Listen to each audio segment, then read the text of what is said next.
안녕하세요. 한보람입니다. 좋은 사람이 된다는 건 참 어려운 일입니다. 누군가에게 상처는 주지 않고 또 누군가에게 도움이 되어줄 수 있는 그런 사람일 텐데요. 그런데 좋은 사람이 되려고 노력을 하다 보니까 스스로 너무 힘들게 느껴지지는 않으신가요? 다른 사람의 행복을 위해서 나 자신을 희생시키고 있는 건 아닌지도 한번 생각을 해봐야 합니다. 남에게 좋은 사람이 되기 위해서 나에게 나쁜 사람이 되지 않았으면 해요. 좋은 사람이 되기 위해서 고민하고 노력하고 있다는 것만으로도 여러분은 이미 충분히 좋은 사람입니다. 그리고 한 가지 더, 모든 사람에게 좋은 사람이 될 필요는 없다라는 점도 꼭 기억하셨으면 좋겠어요. 자, 그럼 투자의 신 지금 시작하겠습니다.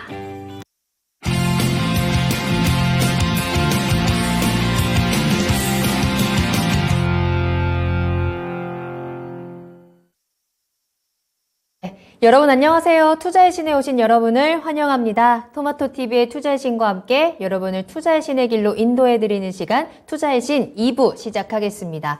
오늘은 박준현 운용형님과 함께합니다. 안녕하세요. 네, 안녕하십니까? 반갑습니다. 자, 오늘도 운용형님과 함께 시장에 대한 이야기, 또 종목에 대한 이야기, 또 1시간 꽉 채워서 달려보도록 하겠습니다.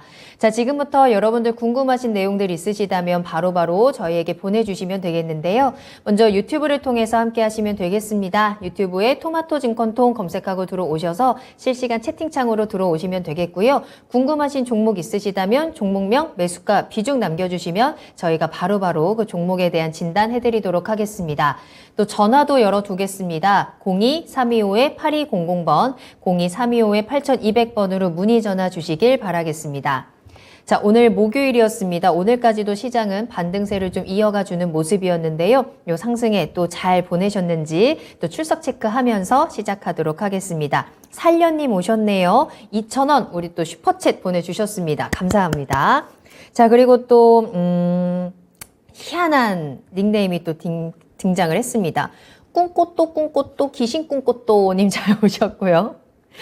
자, 그리고 준호님 오늘 의상 오렌지색인가? 라고 하셨는데 다른 분들이 진흙색이다, 황토색이다 라면서 좀 칙칙한 색으로 또 봐주고 계시는데 상큼한 오렌지로 정리를 하도록 하겠고요. 블루스톤 김님 잘 오셨습니다. 예능보람 반가워요 하셨는데 오늘도 좀 즐거운 이야기 함께 나눠보도록 하겠고요. 작은 소나부님, 마그마님의 이름도 보이고 있네요.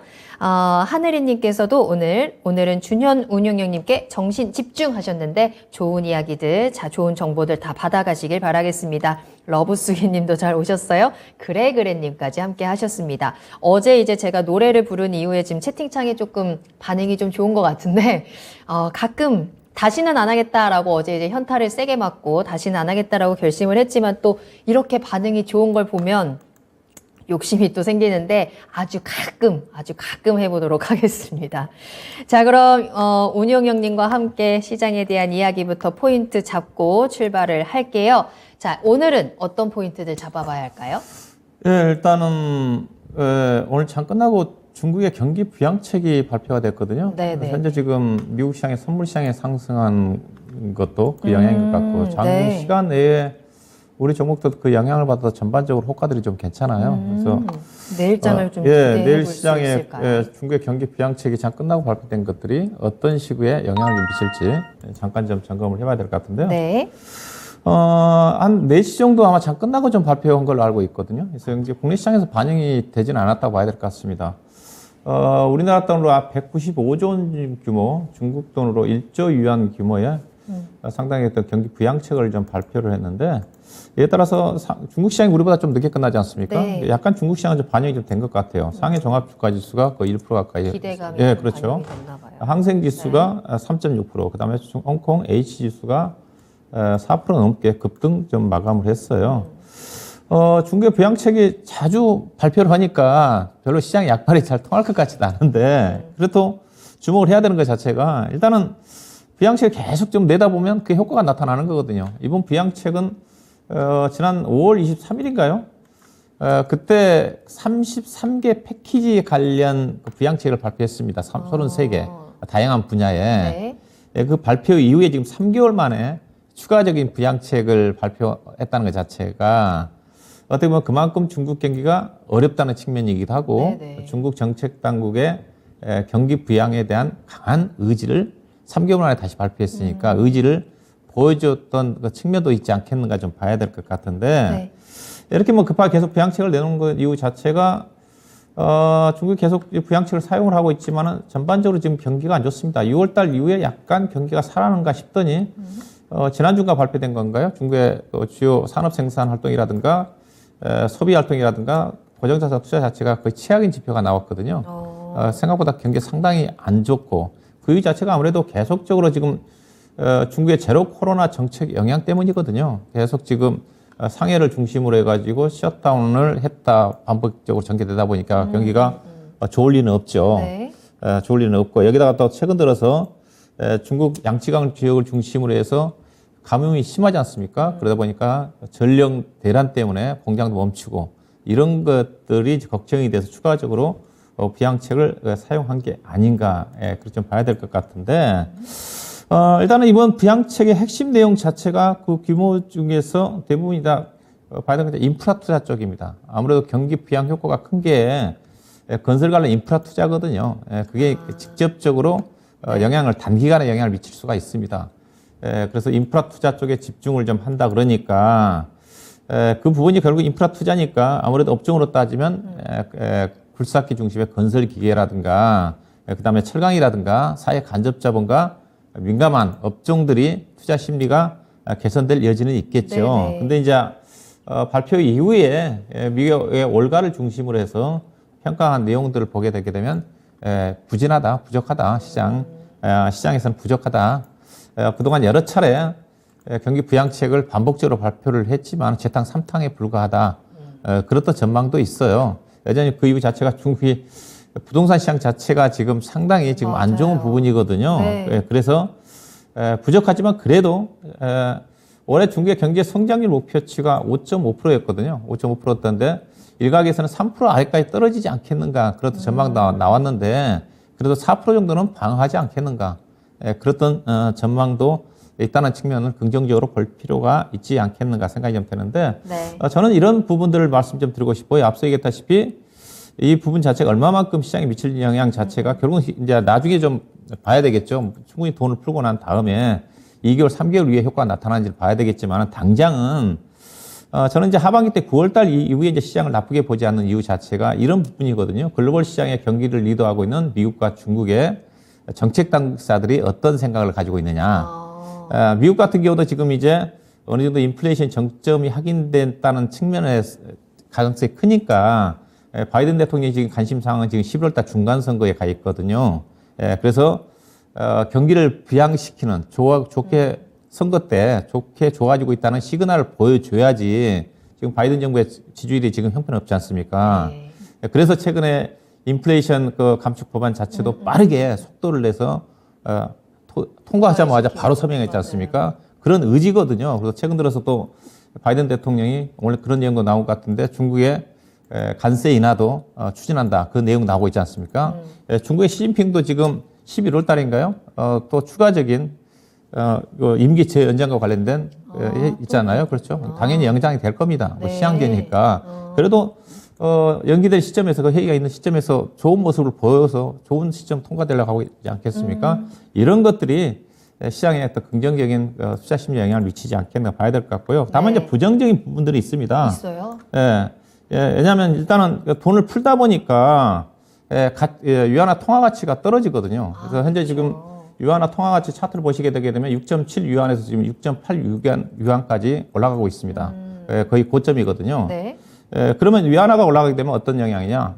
우리나라 원화는 위안화와 거의 동조화되는 측면이 있거든요. 지금은 우리나라는 위안화와 미국, 중국과 대부분 다 경쟁 관계에 있는 부분이기 때문에 주요 산업들이 옛날에는 2000년도까지 한다 하더라도 일본과 경쟁 관계였기 때문에 일본 엔화가 상당히 중요했는데 지금 중국의 위안화거든요. 중국의 위안화가 가치 평가가 절하가 되면 우리나라도 거의 상관관계가 가치 평가 절하된 경우가 있습니다. 그래서 이런 또 부분들은 부정적으로 영향을 미칠 수 있지 않겠는가 봐야 될 것 같고 어떻게든 간에 돈을 풀어서 중국 경기가 좋아진다 한다면 우리나라 경기가 지금 안 좋아진 이유 자체도 중국 경기가 안 좋다 보니까 현재까지 지금 무역 적자가 200억 달러가 넘었었는데 중국 쪽이 수출이 지금 감소세로 돌아섰거든요. 이달은 약간 증가세로 돌아섰는데 그런 어떤 영향, 중국에 우리나라가 주요 산업들이 의존하는 바가 크기 때문에 중국 경기가 좋아져야 되겠죠. 이런 어떤 부분들은 분명히 우리 시장에 내일 긍정적으로 영향을 미치지 않겠는가. 그래서 내일 가장 민감한 건설기계라든가 철강 업종이 투자 심리 주가가 어떻게 반영될지 저는 개인적으로 크게 미칠 것 같지는 않는데 그렇지만 분명히 지금 이런 종목들이 어렵지 않습니까? 네네. 심리에 개선되는 역할을 하지 않겠는가 봐야 될 것 같습니다. 알겠습니다. 채팅창에서도 중국 부양책 우리 장 내일 가나라는 기대감도 보여주셨는데 일단 중국의 또 한 번의 부양책이 우리 시장에 어떤 영향을 미치는지 또 섹터에 대한 부분들 같이 짚어주셨고요. 이와 함께 이런 이슈를 통해서 우리가 같이 생각해 볼 수 있는 글로벌 경제의 방향성까지 한번 참고를 해보시면 더 좋을 것 같습니다. 자, 그렇다면 다음 포인트를 잡아봐야 하는데 그 전에 또 살려님께서 다시 한번 또 슈퍼챗을 보내주셨네요. 아까보다 더 많은 돈을 보내주시면서 자꾸 저한테 지금 노래를 시키시려고 이러시는 것 같은데 박준현 운용형님의 냉철한 종목 상담과 뽀라맹코님의 상콤한 멜로디를 기다리고 있어요 하셨는데 이 노래 오늘은 정말로 제가 한번 자제를 할 겁니다. 슈퍼챗 너무너무 감사하지만 오늘은 여기까지 하겠다라는 거 제가 아주 단호하게 말씀을 드릴 거고요. 자, 일단 그 전에 또 시장 이야기 나눌 거고 여러분들 저희 시장 이야기 나누는 동안 종목 올려주시면 저희가 시장 이야기 끝난 이후에 종목 상담 2부에서도 계속 이어지니까 종목 매수가 비중 남겨주시길 바라겠습니다. 자, 이제 두 번째로 살펴볼 포인트는 아무래도 환율이겠습니다. 어제 오늘은 조금 다시 내려오기는 했지만 환율이 정말 많이 올라가서 일각에서는 1,400까지 뚫는 거 아니냐라는 이야기까지 나오더라고요. 환율 어떻게 보세요? 네, 그렇죠. 어제 오늘 이제 환율은 약간 지금 원화가 약간 소폭 강세로 전환이 좀 되면서 하락을 했는데 네네. 여전히 시장 요즘 이슈가 환율이거든요. 요즘 방송 뉴스 저녁 뉴스 보게 되면 환율 얘기를 빼놓지 않습니다. 맞아요. 환율이 워낙 급등하다 보니까 그래서 일부에서는 환율이 급등을 하니까 금융위기라든가 외환위기까지 번지지 않겠는가 뭐 그렇던 전망들도 많이 유튜브에 많이 나돌아요. 많이 나돌아서 짚어야 드려야 될 것 같은데 네. 일단은 제가 이제 표를 보고 있는 것 자체는 주봉상입니다. 주봉상인데 표를 보시게 되면 2009년도 4월달 이후에 지금 환율이 최고치예요. 이게 최근 들어서 이제 1,346원까지 올라갔다가 고점에서 한 10원 정도 떨어진 1,335원인데 어느 때라도 지금 다시 환율이 올라갈 가능성이 커 보이건 쪽이거든요. 환율이 뭐 이렇게 좀 올라가다 보니까 앞서 얘기했다시피 여러 가지로 부작용이 있죠. 근데 이제 환율이 이렇게 상승한 부분 자체는 결국 이제 원인을 이제 어디서 봐야 되느냐에 따라 가지고 그 진단이 좀 내려질 것 같아서 그 부분을 좀 말씀 좀 드려야 될 것 같은데요. 자, 환율이 그러면 얼마만큼 떨어졌냐? 이거 최근에 1년하고 또 최근에 우리나라 원달러 환율이 7월달 이후에 많이 떨어졌거든요. 그래서 좀 얼마만큼 우리나라 환율이 떨어졌는지, 그 다음에 우리나라 환율뿐만 아니라 다른 나라 환율은 어떻게 바뀌었는지를 제가 표를 좀 준비했는데 보시다 검은색이 우리나라 원달러 환율의 연초 대비해서 하락률입니다. 네. 12.5%죠. 더 떨어진 것도 있죠. 더 떨어진 것들이 파운드화가 13.7% 떨어졌고 유로화도 많이 떨어졌고요. 그 다음에 엔달러가 많이 떨어졌죠. 그러네요. 1년로 따지면 우리나라 환율이 그렇게 떨어진 건 아니에요. 환율이 가장 많이 떨어진 게 환율은 달러 외에는 다 떨어졌습니다. 달러에 다 떨어졌는데 여기 1년 단위로 보면 그렇게 우리나라 떨어진 건 아닌데 네. 다음 표를 보시게 되게 되면 7월 달 이후로 따지면 우리나라가 가장 많이 떨어졌습니다. 어떻게 이런 가격이 나오죠? 그렇죠. 네. 맨 아래쪽이거든요. 네. 원달러 9.6% 떨어졌지 않습니까? 그래서 너무 단기간에 가파르게 떨어지다 그러게요. 보니까 네. 최근 들어서 앞서 얘기했다시피 외환위기니 금융위기니 나온 이유가 일단은 아마 7월 달에 떨어진 이유를 제가 보기 달리 찾을 수는 없는데 이거 같아요. 우리나라 무역 적자가 최근 들어서 지금 지난 8월 20일까지 약 255억 불입니다. 이달에만 100억 불이 지금 8월 20일까지 한 달에만 100억 달러가 넘었어요. 이게 7월 달부터 무역 적자가 가파르게 증가하고 있거든요. 이것 때문에 그러다가 또 외환 보유고도 감소를 하고 있기 때문에 약간의 그렇던 앞서 얘기했다시피 금융위기라든가 외환위기 가능성이 시장에서 돌고 있는 게 아닌가 그런 네. 쪽인데 엊그제 윤석열 대통령이 얘기했다시피 지금은 외환위기라든가 금융위기 수준은 아니다. 잘 관리를 해라. 이제 그런 어떤 당부도 있었지 않습니까? 그리고 실질적으로 만약에 외환위기라든가 금융위기 우리나라 내부적인 문제가 있다 그러면 우리나라에 CDS 유언부도 프리미엄이 급격히 올라가게 돼 있습니다. 네. 환율 하락과 함께. 근데 보면 제가 그 표를 준비를 안 했는데 네. CDS 프리미엄 자체는 거의 평평해 올라가지 않고 있다는 거죠. 그러면 우리나라는 문제가 예, 없다. 우리나라 문제는 없다. 근데 문제는 뭐냐? 네. 문제는 뭐냐? 결국은 달러의 강세 부분 자체가 가장 큰 영향을 차지한다. 그렇게 좀 봐야 될 것 같은데 일단 좀 정리해드리면 네. 가파르게 하락한 부분 자체는 좀 부담스러운 그렇던 부분들이 있는데 이게 달러의 우리나라 원화의 약세 부분 자체는 앞서 얘기했다시피 대부분 다 통화가 다 약세다. 달러에 대비해서. 그래서 지금 시장 자체가 지금 앞서 유로화라든가 파운드라든가 엔화가 약세를 보이는 이유 자체가 보이면서 달러가 강세를 보이는 이유 자체가 달러 인덱스에 포함되어 있는 구성비를 보면 알 수가 있거든요. 네. 달러 인덱스에 이제 달러와 다른 나라 달러의 가치는 다른 나라 통화들 특히 비중이 가장 큰 유로화가 57% 차지하고 있고 그다음에 엔화가 14% 정도, 그다음에 파운드화가 13%, 그다음에 캐나다 달러, 그다음에 스위스 프랑, 그다음에 중국의 위안화도 포함이 되어 있거든요. 6개국 통화가 달러 인덱스에 포함이 되어 있는데 그들 국가들 앞서 얘기했던 유로와 파운드와 엔화, 캐나다 달러, 스위스 프랑이라든가 그런 나라 국가들이 통화가 안 좋으면 네. 달러가 강세를 보일 수밖에 없습니다. 그럼 달러가 강세를 보이면 어떻게 해요? 우리나라 원화는 약세죠. 내려가죠. 네. 예, 그러니까 뭐냐?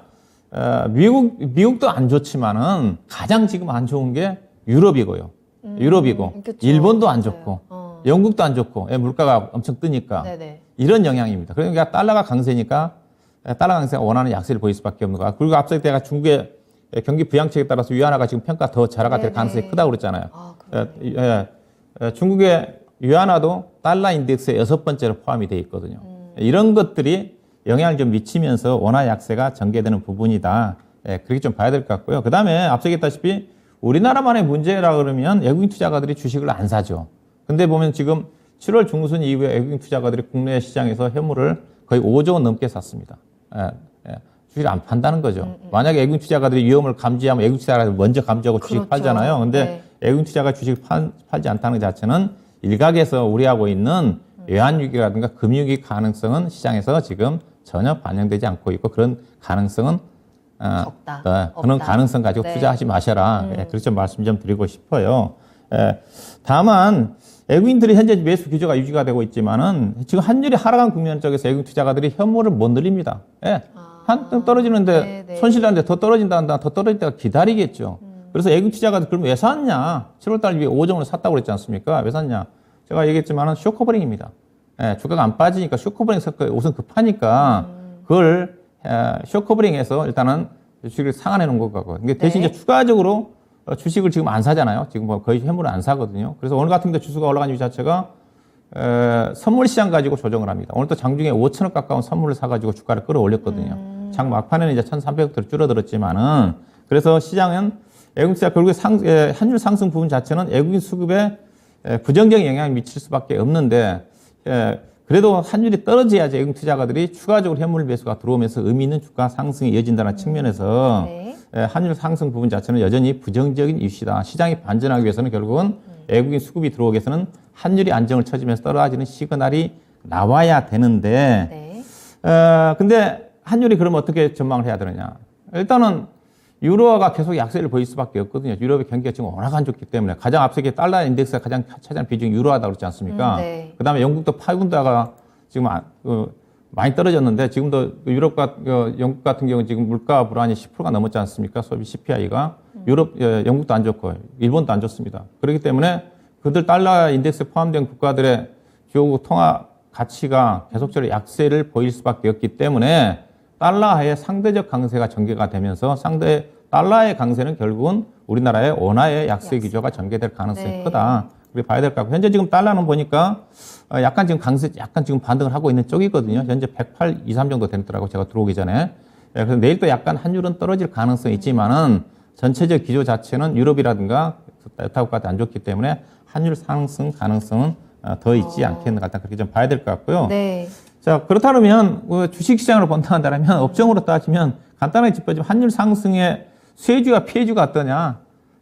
피해주가 어떠냐? 일단은 뭐 간단하게 뭐 얘기해 보면 일단은 환율이 상승할 때 수혜를 받을 수 있는 쪽 우리나라 아무래도 수출 기업이겠죠. 수출 기업이고 그다음에 달러 베이스로 그다음에 그 수주를 받는 기업들이 될 건데 대표적으로 긍정의 업종 자체는 조선, 그다음에 해외 수주와 관련된 건설, 그다음에 반도체, 디스플레이, 석유화학, 그다음에 OEM 의료기업, 대표적으로 가장 수혜주가 자동차가 되겠죠. 그래서 현대차가 지난 2분기 때 환율 효과 때문에 6천억이 플러스가 됐거든요. 네네. 그대로 추가적으로 지금 환율이 더 약세니까 현대차 같은 경우도 3분기 때 환율 약세 효과에 따라서 실적이 좋아질 가능성이 있죠. 그렇지만은 환율 상승 부분 자체는 계속 환율이 올라갈 가능성이 크지 않기 때문에 일회성 이익으로 치기 때문에 그렇게 시장에서 그렇게 주목을 하지는 않습니다. 참고하시면 될 것 같아요. 반면에 부정적인 업종 자체는 수입을 해가지고 가공해서 파는 업종들, 철강업종 같은 경우는 철광석에 대한 원재료 비중이 워낙 크기 때문에 피해줍니다. 그 다음에 정유업종도 마찬가지겠죠. 수입을 하는 거니까. 그 다음에 음식료 같은 경우도 곡물을 수입해서 하기 때문에 피해주라고 좀 봐야 될 것 같고요. 그 다음에 항공주도 대표적인 피해주죠. 왜냐하면 대부분 다 달러 베이스로 비행기를 사다가 리스 형태이기 때문에 외화 비체가 많습니다. 이런 것들이 수혜주와 피해주로 간단하게 구분해 볼 수 있을 것 같습니다. 좋습니다. 자, 이렇게 환율에 대한 이야기까지 나눠봤고 시장 포인트 세 번째 한 가지 더 살펴봅니다. 최근에 계속 꾸준히 잘 가고 있는 섹터다라고 한다면 아무래도 신재생 관련된 종목들, 에너지 관련 종목들이 아닐까 싶습니다. 오늘까지도 원전 관련주들이 또 굉장히 강한 상승세 보여줬고 수소 관련주도 오늘 좀 많이 움직이더라고요. 신재생 에너지 관련 종목들 앞으로 어떻게 갈 것인지 지금 어떻게 전략을 짜야 되는지 그 부분 한번 체크해 볼까요? 네, 그렇죠. 최근에 시장의 조정 국면 쪽에서 가장 독보적으로 움직였던 섹터가 신재생에너지 관련 섹터라고 좀 봐야 될 것 같습니다. 신재생 관련 종목들을 제가 좀 7월 달 이후에 얼마만큼 올라왔는지 주요 종목들 상승률을 좀 표를 좀 준비해 봤는데요. 네. 현대에너지 솔루션이 무려 74.4% 올랐고요. 네. 그 다음에 신규 상장 기업인 대명에너지가 55%, 그 다음에 최근에 이제 수소 관련, 연료전지 관련 종목, 두산 폴셀이 많이 올라오면서 약 30.8%, 그 다음에 하나솔루션 30%, 그 다음에 수소 관련 종목인 비나텍이 26%, 그 다음에 해상풍력 쪽에 삼강 M&T가 20.6%, S에너지, 신성에너지 ENG는 태양광 모듈 기업이죠. 네. CUS 관련 종목들이 대체적으로 주가가 많이 올랐어요. 오늘 주가 하락한 것까지 반영한 거니까 오늘 그렇죠. 오늘 종목들 일부 종목들이 많이 떨어졌죠. 삼강 M&T 같은 경우는 7% 정도 좀 떨어졌으니까 약세 국면 쪽에 상당히 독보적으로 주가가 좀 많이 올라왔는데요. 네. 관련 종목들이 이제 올라온 이유를 좀 봐야 될 것 같은데 일단은 모멘텀 자체는 미국의 인플레이션 감축법 통과와 관련돼 바로 시행되는 그 효과의 영향이 컸다고 좀 봐야 될 것 같아요. 그 다음에 또 최근 들어서 러시아 우크라이나 전쟁으로 인해 가지고 천연가스가 급등을 하지 않습니까? 네. 지금 에너지 대란 얘기가 독일을 중심으로 해서 독일 같은 게 지금 심각하더라고요. 이달 말에 지금 러시아 가스가 3일 동안 공급 중단이 되지 않습니까? 그래서 다음 달부터 뭐 독일 같은 경우는 빌딩 로비에 난방을 하지 말아라 뭐 그 정도까지 지금 비상사태라는데 그러다 보니까 유럽과 이런 대난조들이 보다니까 아무래도 태양광이라든가 풍력을 중심으로 해서 원전을 중심으로 해가지고 에너지에 대한 확대 정책이 나올 수밖에 없는 거죠. 이런 또 영향도 있었다고 좀 봐야 될 것 같아요. 그래서 이것 때문에 신재생에너지에 대한 투자가 증가될 수밖에 없는 거니까 이렇게 봐야 될 것 같은데 일단은 이런 효과 영향 자체가 상당히 크게 영향을 미칠 것 같은데요. 말 것 같은데 그렇다면 투자 전략을 좀 간단하게 좀 고민해 본다 한다면 이제 그 앞서 얘기했던 인플레이션 감축법이 얼마만큼 시장에 영향을 미칠지를 봐야 되는데 이게 상당히 파급 효과가 큽니다. 이번 금액으로 따지면 약 3,690억 달러 그린 쪽에 뭐 전기차가 포함이 돼 있지만 제가 오늘 언급한 자체는 태양광이라든가 풍력, 수소 연료 전지만 언급을 한다고 좀 말씀 좀 드리고 싶고 네. 이 부양한 자체가 2032년도까지 지원인데 이게 정권이 바뀌어도 이거는 유지가 됩니다. 왜 그렇죠? 바이든 정부가 선거에 진다 한다 하더라도 이거는 10년 동안 유지되는 정책이라 좀 보시면 좀 돼요. 그래서 10년 이상 지속적으로 성장하지 않겠는가. 금액으로 따지면 뭐 3,690억 달러가 얼마만큼 되겠냐. 우리나라 돈 한 480조 원 정도 되나요? 된다고 알고 있는데, 그렇죠. 근데 이게 이제 파급 효과를 감안하면 2조 달러 이상이 될 거다. 그런 전망이거든요. 그래서 2018년, 19년도인가 신재생업황 자체가 호황일 때 그보다도 2배 이상 성장을 할 거다. 그때 네. 성장 호황 기준으로 해가지고 그런 또 전망인 것 같고요.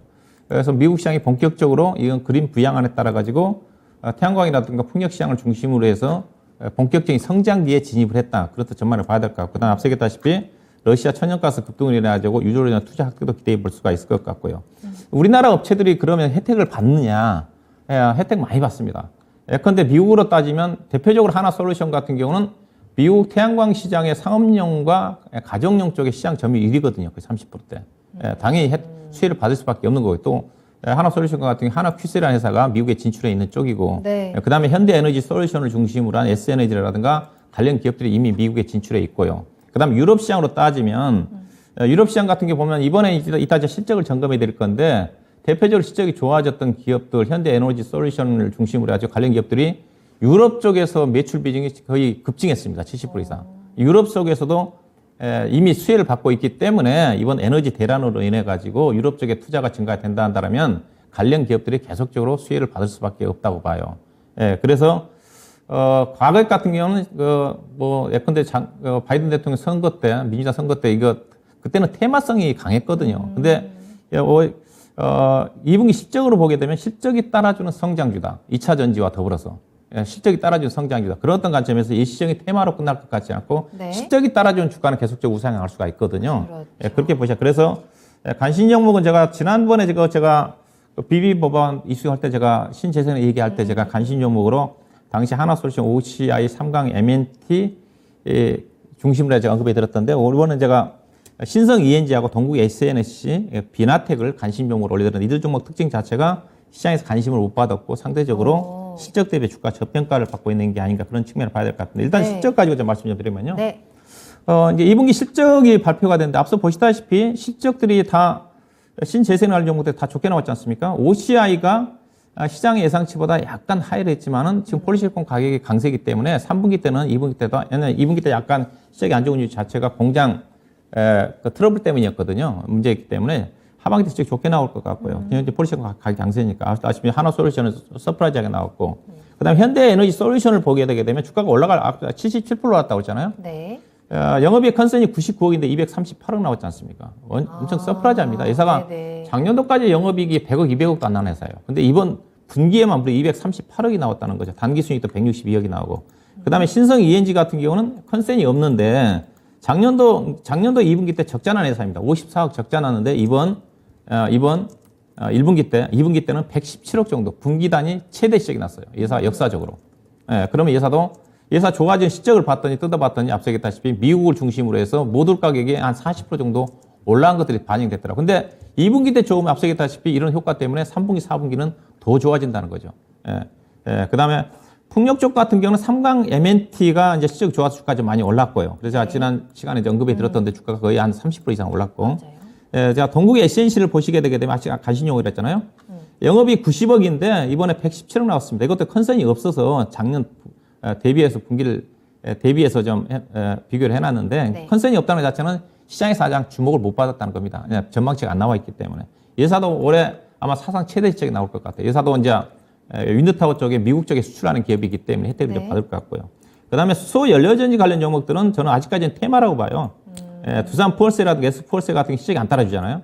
두산 포월세 같은 경우 분기 8억밖에 안 됩니다.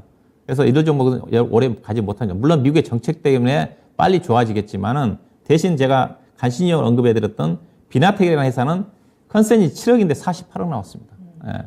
주가가 좀 올라왔지만은 성장하는 회사이기 때문에 적극 우상향하지 않다. 그래서 네.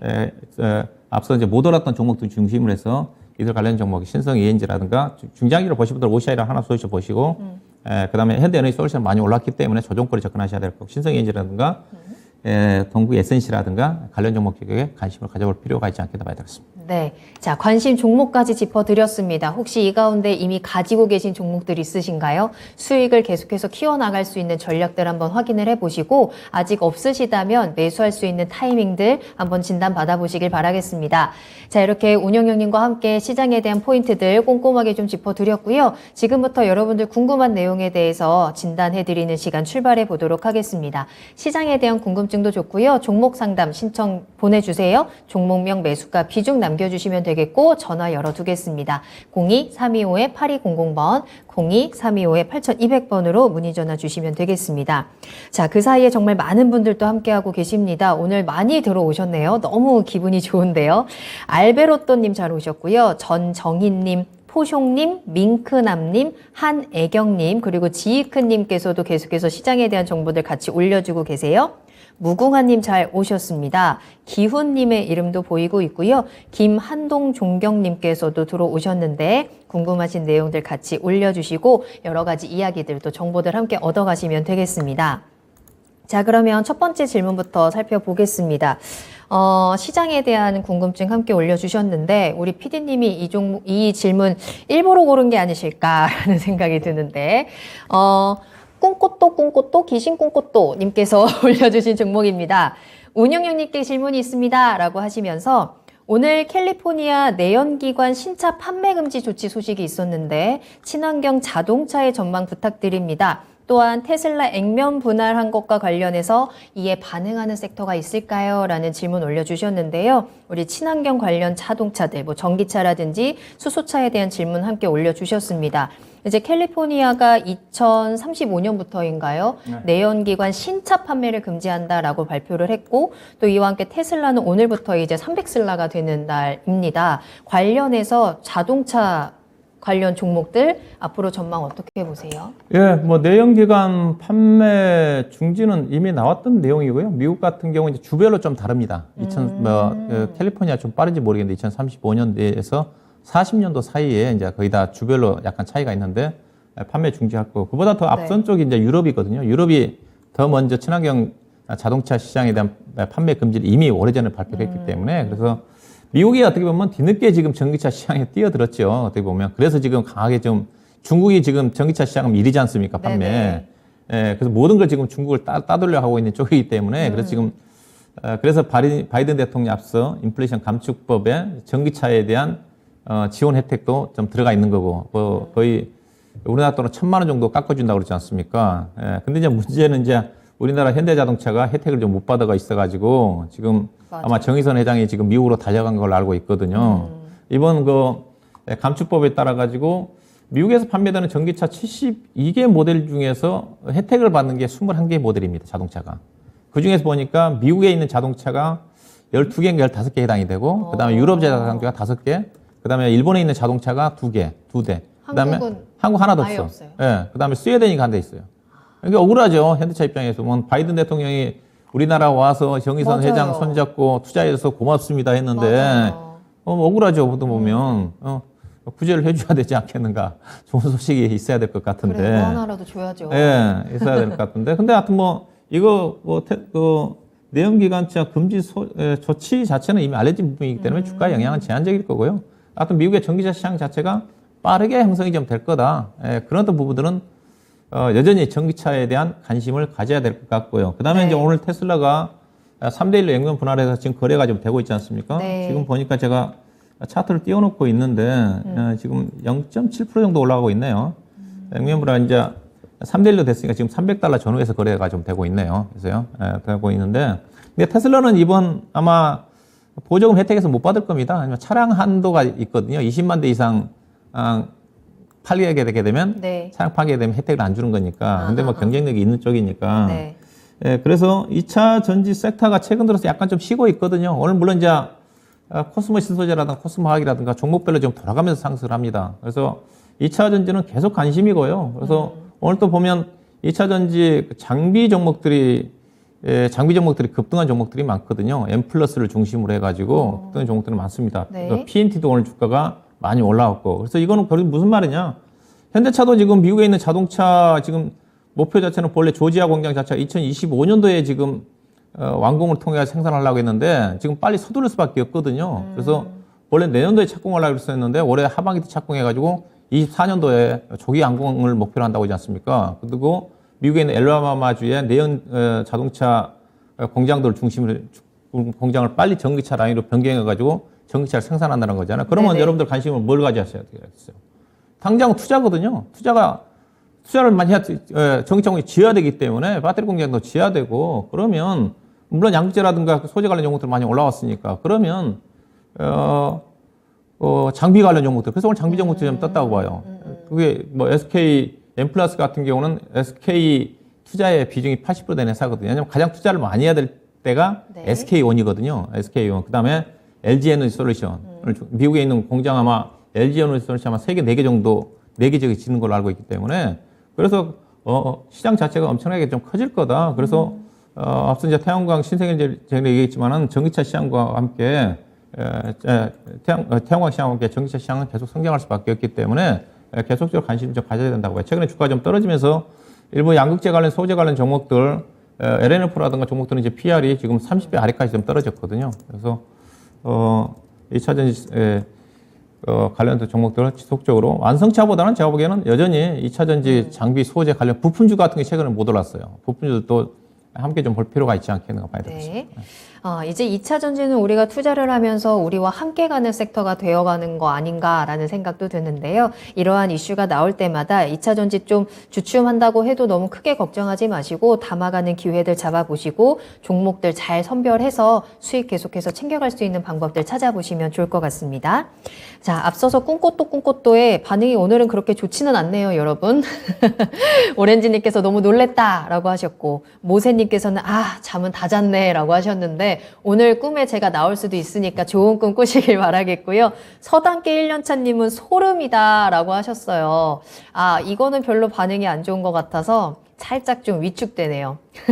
자, 그래도 여러분들께 계속해서 좋은 정보 또 그리고 이 시간 늦은 시간 함께 해주시는 여러분들께 또 즐거운 시간 같이 보내드리고 있으니까 궁금하신 내용들 계속해서 같이 보내주시길 바랄게요.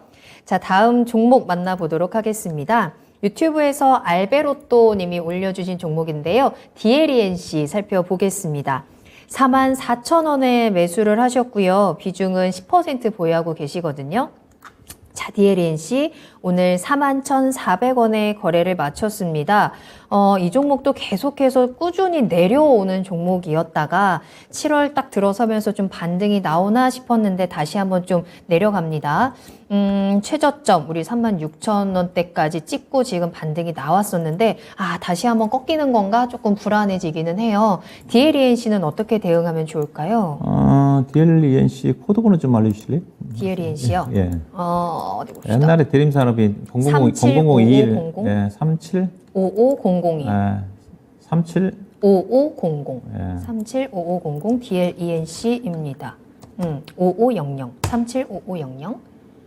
맞나요? 네. 375500. 네. 예. DLENC.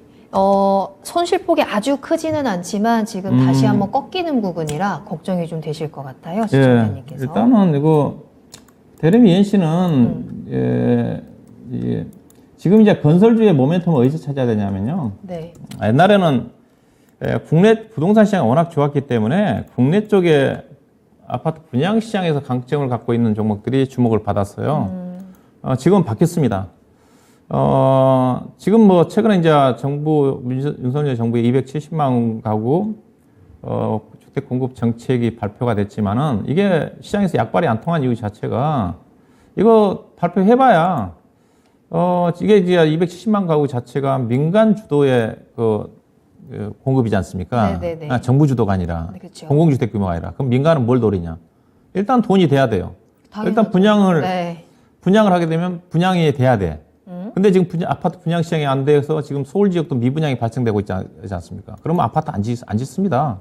안 지어요. 왜냐면 최근 들어서 올해 전망치를 보게 되면 제가 자료를 검토해 봤더니 올해 본래 국내 건설회사들이 올해 연초에 아파트 짓기로 한 분양 대수가 약 32만 가구였어요. 전망치가. 근데 지금 전망치가 어떠냐? 아파트 분양 시장이 안 좋으면서 올해 전망치가 23만 가구도 못 짓습니다. 반토막 났어요. 네, 그러면 네. 아파트 안 지으면 실적이 안 좋아요. 그럼 여기서 270만 가구 공급한다고 그래가지고 지금 당장 안 짓거든요. 물론 이제 내년도라든가 아파트 분양 시장이 경기가 살아나면 분양을 하겠죠. 중장기적으로는 좋아질 수 여리가 있는 건데 지금은 그래서 약발이 안 통해요. 그럼 뭐가 중요하냐? 지금 건설주. 그래서 지금 건설주 보시게 되게 되면 그래서 중소형 건설사 같은 게 이번 2분기 때 실적 정말 안 좋습니다. 대림산업이 왜 제가 안 좋게 했냐면 네. 대림산업은 과거에 이제 우리나라 대형 건설사들을 중심으로 해가지고 해외에서 돈을 많이 벌었거든요. 현대건설, 대림산업, 대우건설, GS건설까지. 삼성엔지니어링은 나중에 이제 엔지니어링 계통 쪽으로 들어오면서. 해외 쪽이 성장 모멘텀이었어요. 근데 2000 금융위기 이후에 해외에서 사업장에서 대부분 건설회사들이 다 적자 났습니다. 거기서 대규모 손실이 났어요. 그 손실난 부분 자체를 국내 아파트 분양 시장에서 박근혜 정부 이후에 아파트를 많이 지면서 네. 대규모 이익 나면서 거기서 커버를 했어요. 그래서 대림산업 같은 경우가 해외에서 터지면서 네. 손실 나면서 해외에서 수주 안 해. 우리는 해외에서 돈 안 되니까 우리는 국내에만 집중할 거야. 그래서 이 회사가 거의 해외에서 손을 뗐어요. 수주를 안 했습니다. 거의 연간 10조 원 정도 수주했던 회사가 1조 원 정도, 이게 돈 되는 데만 정말로 선별 수주해가지고 거의 수주를 안 했어요. 그래서 이 종목이 성장 모멘텀이 없어요. 그러면 지금은 뭐예요? 앞서 얘기했듯이 네. 국내 쪽은 안 좋다고 그랬습니다. 네. 그러면 지금 해외 쪽에 이제 기대를 해야 되거든요. 왜냐면 최근에 지금 뭐 건설회사들 현대건설 움직이는 자체가 사우디아라비아 네옴시티 건설과 관련해 가지고 뭐 680조 원 규모 뭐 인도의 네네. 누산트라 네. 건설 사업장 얼마 얘기 나오지 않습니까? 맞아요, 이벤트들이 맞아요. 네. 수주 이벤트들이 거기에 기댈 수밖에 없어요. 그러네요. 모멘텀이거든요. 근데 대림산업은 그걸 기대할 수가 없다는 거죠. 해외 수주 안 하니까. 없어서. 그래서 이 종목은 주가 못 가요. 주가인데 밸류로 따지면 엄청 싸죠. PR 3배, 4배밖에 안 됩니다.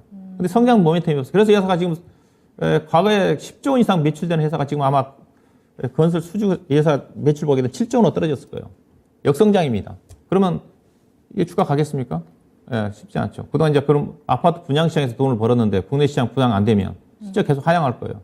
모멘텀이 없어요. 그럼 이거 어떻게 해야 되느냐? 저는 뭐 가치주기 때문에 팔란 얘기를 못 합니다. 근데 주가는 못 갈 거다. 제한적인 등락이다. 건설주도 제가 보기에는 별로 못 갈 거예요. 그런 사우디 빈센만인가 뭐 11월 달에 윤석열 대통령 방한으로 온다는데 그때 이제 수주 모멘텀 때문에 그때 약간 모멘텀으로 주가 반짝일 수는 있을 것 같은데 이런 다른 쪽으로 본다 한다면 주가 가기가 쉽지가 않아요. 그래서 대림산업은 네. DL-ENC는 이왕 주가가 급등했다 좀 밀렸는데 주가 자체는 싸가 아쉽지만 그래도 제가 보유 의견을 제시해 드리고 싶어요. 대신 추가 매수하지 말아라. 상당히 더디게 진행이 될 거다. 일단 48,000원, 5만 원 정도까지 가져가셔야 되겠죠. 얼마에 사셨죠? 44,000원? 뭐 싸게 사셨네요. 최근에 사셨나 본데, 최근에. 48,000원까지 가셔야 됩니다. 제가 부정적으로 얘기했지만은 팔 회사는 아니에요. 워낙 싸니까. 네. 48,000원 정도 모멘텀이 안 좋아서 그 정도를 일단 제시해 드릴 수밖에 없습니다. 수익 한 10% 정도. 근데 좀 시간이 걸릴 거다. 그렇게 보시면 됩니다. 알겠습니다. 자, DLENC 진단을 도와드렸는데요. 이 건설주에 대한 전체적인 전망도 함께 짚어드렸고요. 일단 이 종목에 집중을 해보자면 보유 의견 드렸습니다. 조금 시간이 필요하기는 하겠지만 주가가 좀 싸다라는 점을 우리가 기대를 해보면서 48,000원까지 반등할 수 있는 기회들 한번 기다려보시고 수익 챙기고 나오시면 되겠습니다. 응원할 테니까요. 한번 잘 기다려보시길 바라겠습니다. 다음 상담 이어갈 건데요. 그 전에 미장 잠시 살펴볼까요? 조금 전에 개장을 했고요. 혼조세로 출발을 합니다. S&P랑 나스닥은 그래도 상승불 켜주고 있다는 점 확인을 해보시면 되겠습니다. 다음 상담은 저희 전화로 이야기 나누겠습니다. 시청자님 안녕하세요. 네, 안녕하세요. 네, 반갑습니다. 오래 반갑습니다. 기다리셨는데요. 네, 어떤 종목 궁금하실까요? 예, 대성 하이텍 네, 매수가랑 비중 어떻게 되세요? 16,000원 20%입니다. 16,000원, 그럼 오늘 매수하셨어요, 혹시? 네. 그러셨구나. 알겠습니다. 대성 하이텍, 어떤 점이 가장 궁금하실까요? 목표가를 단기간 얼마까지 갖고 갈지. 그래요. 이거 상장한 지 얼마 안 됐는데 오늘 딱 들어가신 특별한 이유가 있으실까요? 2차 전지 제조 장비라서 요즘에 2차 전지가 괜찮으니까 폐배터리나 그래서 신규 상장한 거라 들어갔어요. 알겠습니다. 그러면 한번 오늘 거의 고점 부근에서 잡으셔서 앞으로 우리가 어떻게 대응을 하면 좋은지 이 대성 하이텍에 대한 전망을 좀 살펴보도록 하겠습니다. 운영형님 연결해 드릴게요. 이야기 나눠보세요. 네. 네. 예, 예사 공모 가격 얼마인지 아시죠? 9,000원이었다가 13,000원으로 시작한 걸로 알고 있습니다. 네, 그러니까 9,000원짜리인데 일단 공모 가격이 중요하고요. 왜냐면 공모 가격이 왜 중요하냐면 공모 가격 산정이 산정할 때 증권사 기업 분석팀에서 기업 금융팀인데 지금 팀이 좀 다르긴 할 건데 거기서 분석을 할 때 회사 이제 장비 회사니까 장비 회사 대표적인 회사 PNT라든가 원익 P&E 솔루션이라든가 뭐 엠플러스라든가 뭐 그런 하나기술이라든가 종목들 딱 비교를 하거든요. 네. 그래서 상대 가치를 비교해가지고 또 공모주 청약한 사람도 돈도 좀 벌어야 되는 거니까 거기에서 약간 할인 좀 10% 20% 할인해가지고 적정 가격에 산정을 하거든요. 그게 이제 9,000원이라는 거죠. 예.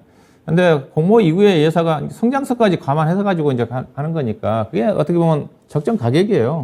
근데 주가가 지금 15,000까지 올랐다는 자체는 그 사이에 중고사를 평가할 때 얼마 되지도 않았는데 뭐 그 사이에 기업의 가치가 크게 뭐 바뀐다든가 뭐 그러지는 않았을 것 같고요. 그래서 일단 뭐 30분봉으로 차트를 보고 계시는데 이게 이 종목은 제가 좀 저도 분석을 해봐야 되는데 왜냐면 가장 신규 상장 종목의 중요한 것 자체가 앞서 이제 그 어떤 밸류 자체 계산할 때 그렇다는 걸 염두에 두셔야 될까. 그래서 초기에는 신규 상장 종목 같은 경우는 오버슈팅이 많이 나와요. 왜냐하면 그 유통 물량이 적기 때문에 종기 때문에 그래서 착시 현상이 많습니다. 시가에 급등했다가 빠지면 고점대에서 많이 빠졌다. 그렇게 해서 들어가신 분들이 많은데 그리고 결국 나중에 이제 보호예수 물량이 1개월, 3개월, 6개월 정도 풀리면 충분히 이제 유동성이 풀리면서 그리고 난 다음 적정 가격이 형성이 좀 되는 거거든요. 그래서 초기에 주가 움직이는 것 자체는 개인 투자가들은 움직일 때 되게 신중하게 접근해야 됩니다. 저도 안 삽니다. 웬만해서는 정말로 신규 상장 뭐 급등하고 난 다음에 사진 않습니다. 그리고 또 사더라도 제가 이제 시간이 없어서 분석을 못 해봤는데 중요한 것 자체가 그래서 예사 상장된 지 지금 며칠밖에 안 됐잖아요. 3일, 3일밖에 안 됐기 네. 때문에 분명히 예사 보호 예수 물량이 있어요. 1개월, 3개월, 6개월. 그 물량이 있으면 주가 못 갑니다. 제가 지금 들어가서 볼 시간이 없어가지고 못 봤는데 그걸 기본적으로 봐야 돼요. 1개월, 3개월 보호 예수 물량이 몇 주가 있는 건지. 네. 근데 그걸 제가 파악을 해야지 정확하게 진단해 드릴 수가 있을 것 같은데 일단은 제가 예사 실적 전망 가지고 기본적 분석상으로 적정한 가격을 제가 좀 계산을 해보면 예사가 지금 100억 정도 이익이 난 상태거든요. 100억 정도 이익이 올해 120억 정도 이익인데 시가총액이 지금 1,200억 정도, 2,000억 정도 되는 거니까 PER 기준에서 20배 되는 수준이에요. 그러면 그렇게 비싼 상태는 아니에요. 현재 본다 한다면 20배 정도 된다 한다면 현재 PNT가 PER 기준에서 아마 3배, 4배 정도 되거든요. 예사가 약간 그렇게 비싼 주식은 아닌데 그렇다고 해서 PNT가 업종 대표적인 종목이 그 정도 되는 수준이니까 또 싸다고 볼 수는 없는 거죠. 그래서 이 종목 가지고 크게 수익을 내기는 좀 어려울 것 같아요. 근데 제가 장비 종목들의 특징이 대부분 전범 제가 2분기 실적을 분석을 해보면 다 적자입니다. 적자예요. 네. PNT를 제외하고 거의 적자예요. 뭐 최근에 급등하고 있는 어제 오늘 급등한 엠플러스 같은 경우도 매출액이 거의 없는 상황 70억 적자입니다. 그럼에도 불구하고 주가 간 이유 자체가 뭐냐? 수주 때문에. 수주가 많아요. 그들 기업들이 오늘 급등한 엠플러스 같은 경우도 작년도 매출액이 700억인데 네. 수주 잔고가 지금 4천억이 넘었습니다. 그러니까 주가 가는 거거든요. 근데 예사는 일단 흑자 전환했잖아요. 그러면 제가 수주 잔고를 봐야 되는데 그럼 예사도 수주 잔고 더 늘어났을 가능성이 커요. 제가 그것까지 봐야 정확하게 진단해 드릴 것 같은데 수주가 잔고가 중요하거든요. 네. 근데 다른 회사 비교해 보면 적전할 때 회사가 이익이 났다는 것 자체는 상대적으로 상당히 괜찮은 회사가 아니겠는가. 네, 일단 그렇게 좀 말씀 좀 드리고 싶고요. 네. 얼마에 사셨다고 그랬죠? 16,000원. 16,000원이요. 오늘 들어가셨어요. 근데 이건 앞서 이제 신규 상장 물량의 특징 자체는 보호예수 물량이 분명히 있어요. 그래서 주가가 제가 보기에는 못 갑니다, 당장. 그래서 고목가에 9,000원이기 때문에. 그래서 욕심 부리지 마시고, 잘못 샀다는 생각하지 마시고, 생각하고 일단 16,000원대 파세요. 팔고, 사더라도 최소한 3개월 이후에 주가 내려올 때 사야 되지 않겠는가.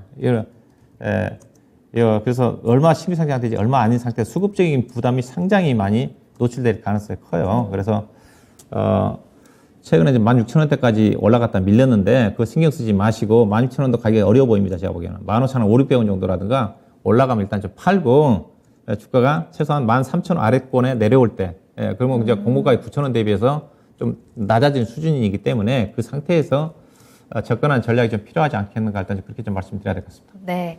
자, 시청자님 대성하이텍 기업적으로는 나쁜 기업은 아니지만 신규 상장 종목이라는 부담감을 좀 가지고 있는 것 같습니다. 이 보호 예수 물량이 좀 소화가 된 다음에 다시 접근하는 게 어떨까라고 조언을 해드렸고요. 때문에 매수가 근처에서 매도를 하시고 13,000원 근처에서 다시 접근하는 가격적인 부분도 같이 확인해 보시면 좋을 것 같습니다. 궁금한 점이 좀 해소가 되셨을까요? 네, 알겠습니다. 네, 전화 감사합니다. 주셔서 감사합니다. 네. 네. 자, 박준현 운영님과 함께 종목 진단은 여기까지 하도록 하겠고요. 지금부터는 내일장을 준비하는 시간도 가져보도록 하겠습니다. 이제 드디어 또 내일 금요일이네요. 한 주의 마무리, 내일 어떻게 전략을 짜면 좋을까요? 네, 아무래도 잭슨홀 미팅이 주말에 나오니까, 그것 때문에 좀 오늘 주가도 올랐고 그래서 뭐 분위기는 좀 나쁘진 않는데, 그래도 좀 관망 심리가 좀 지배적이지 않겠는가, 좀 봐야 될 것 같고요. 그러면 이벤트 이후에 시장을 어떻게 봐야 되느냐? 잭슨홀 미팅, 제가 파월 의장의 마음속에, 머릿속에 들어가 보진 않았지만, 네. 뻔합니다. 뻔해요. 시장에 부정적인 발언 나올 가능성 거의 없어요. 그리고 이번 주제 자체가 이제 경제정책이라고 했으니까, 이제 파월 의장의 발언에 관심이 갈 것 같은데, 시장에서 부정적인 영향을 미칠 수 있는 발언 안 합니다. 뭐, 그렇게 얘기하잖아요. 애매모호한 얘기를 할 거다. 뭐 얘기하겠죠. 통화정책 데이터를 참고해서 신중하게 접근할 거다. 그런 수준의 얘기 나오지 않겠습니까? 다 알려진 내용들이에요. 예, 그래서 확인한 이후에는 어떻게 될 거냐. 일단은 상승할 가능성이 큽니다. 일단 기간 조정이 마무리됐으니까. 지난주까지 제가 과열이라고 했었는데, 네, 과열 조정이 끝났어요. 지금 이제 어떻게 보면 주가 떨어지면 과매도입니다, 과매도. 이격이 지금 나스닥 시장 기준 97까지 내려왔으니까. 그래서 코스피도 2430까지 좀 내려왔는데, 일단 그점 저점, 2500, 최근에 2530이 고점이 있는데, 이 부분이 언제까지 진행되느냐. 제가 보기에는 그 9월 초까지 진행이 될 것 같아요. 왜냐면 시장의 반전은 결국 언제냐. 그렇다고 시장이 긍정적으로 본다고 그래가지고 주가가 바로 강하게 가지는 않죠. 나스닥 시장이 13,000포인트 넘게 가지는 않습니다. 일단은 미국의 CPI를 확인해야 되잖아요. 9월 13일인가요? 네, 우리나라 추석 13일, 세고 14일? 그렇죠. 추석 세고 이틀인가 있다가 네. 나와요. 그럼 우리나라는 추석 연휴가 9일부터니까 연휴니까 그럼 우리나라는 추석 연휴 앞두고 또 미국의 CPI 앞둔 경계 심리가 있기 때문에 9월 7, 8일부터는 주가 조정이에요. 못 가요. 쉴 수밖에 없습니다. 미국도 아마 그때 올라가고 난 다음에 쉴 수가 있거든. 미국도 CPI 지표를 확인해야 갈 수 있는 거니까. 그럼 CPI 나오면 무난하게 지난달에 CPI 지표 자체가 7월 달에 8.5 있는데 8.5다 지금 8.3 정도 예상하고 있나요? 예, 그 정도 나온다 한다면 높게만 나오지 않는다 한다면 네. 9월 FOMC가 9월 22일인데 그때까지 가지 않을 거예요. CPI 지표만 무난하게 나오면 9월 달에 통화 정책은 예상해 볼 수가 있는 거니까 예상해 볼 수, 뭐 75bp 인상한다 하더라도 시장에 네. 두려울 거 하나도 없습니다. 네. 악재 없어요. 그래서 저는 9월 달 CPI 13일 정도 좋게 나온다, 무난하게 나온다 하더라도 그때서부터 안도 랠리가 진행이 될 거다. 안도 랠리 근거 자체는 앞서있다시피 11월 달에 미국의 중간 선거가 있기 때문에 정책 기조 자체가 경기 부양책이라든지 이쪽에 관심이 쏠릴 것 같다. 대신 이제 앞서있다시피 시장이 상승하기 위해서 우리 시장 상승하기에서는 환율 안정이 좀 중요한 부분이고요. 네. 그다음에 등락은 외국인 선물 매매에 따른 등락이다. 현물은 주식을 안 산다. 환율의 안정을 찾기에는. 그래서 특히 코스피 대형주 매매하시는 분들은 외국인 선물 매매, 제가 선물을 반복적으로 샀다 팔았다 한다고 그랬어요. 하루 사면 다음날 팔고. 그거 반복입니다. 네. 오늘 약간 샀는데 내일은 약간 좀 매도가 나온다든가 그럴 가능성이 있어요. 그래서 지금은 지수가 등락이니까 종목이요. 종목을 보셔야 될 것 같고요. 전략으로서는 항상 얘기했다시피 코스피는 업종 순환매입니다. 오늘 뭐 소외주들이 많이 떴거든요. 화장품주라든가 종목들 따라서는 안 됩니다. 실적이 안 좋은 종목들은 단기 매매를 끝나야죠. 근데 아모레퍼시픽이라든가 LG 생활건강 자체가 한 거의 7, 8 정도 빠졌다고 오늘 반등 나왔거든요. 그런 것들은 순환매가 짧게 접근하셔야 될 것 같고요. 네. 시장의 관심은 여전히 친환경 관련 종목들이 시장의 중심에 있다. 친환경 관련 쪽은 뭐죠? 2차 전지 중심 신재생에너지일 거고. 자동차는 부품 쪽을 보셔야 될 것 같고, 그 다음에 의류, 종합상사, 조선업종보다는 기자재 쪽, 이들 쪽이 종목들이 좀 유리하지 않겠는가, 그렇게 보겠습니다. 네. 시장보다는 종목에 집중하는 전략들, 어떤 섹터 또 어떤 종목 집중해야 하는지 계속해서 힌트 드렸으니까 잘 참고해 보시면 좋을 것 같아요. 자, 이렇게 운용형님과 함께 또 한 시간이 정말 빠르게 지나갔습니다. 운용형님과는 여기서 먼저 인사드리겠습니다. 오늘 감사합니다. 네, 고맙습니다. 네, 저희가 방송에서 전해드린 내용은 투자 판단에 대한 참고 자료입니다. 투자는 투자자 본인의 책임과 판단에 따라서 이루어져야 한다는 점 다시 한번 유의해 주시기 바랍니다. 오늘 하루도 고생 많으셨습니다. 저는 다음 이 시간에 돌아올게요. 시청해주신 여러분 고맙습니다.